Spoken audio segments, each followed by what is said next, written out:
د مالیاتي جریمو د بیا ځلي معافیت خبرتیا. د کوچنیو متشبثو یا اصنافو لپاره د اسانتیا چمتو کولو او پر خپل وخت د مالیې ورکړې ته د هڅولو په موخه د افغانستان اسلامي امارت د مالیې وزارت رهبرۍ پریکړه کړې وه چې د اصنافو د ثابتې مالیې نور هم راټیټ کړي او همداراز د کوچنیو متشبثو د تیرو کلونو مالیاتي باقیات او مالیاتي جریمې معاف کړي. پر همدې اساس د مالیې وزارت د وړاندیز او د افغانستان اسلامي امارت د جلالتمآب رئیس الوزرا د حکم له مخې تر 1400 مریض کال پورې مالیاتي جریمې په داسې حال کې معاف شوې وي چې مالیه ورکوونکي خپل مالیاتي مکلفیتونه د 1400 کال 12 میاشتې 29 نیټې پورې تحویل کړي.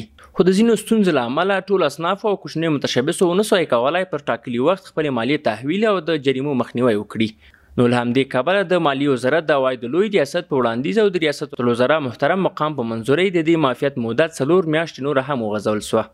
نو ټول قدرمن اصناف او کوچني متشبثین کولای شي چې د روان کال د چنګاښ میاشتې تر 10 نیټې پورې خپل ټول باقي مالیات له جریمو پرته تحویل کړي. زموږ مالیه، زموږ هیواد، زموږ راتلونکی.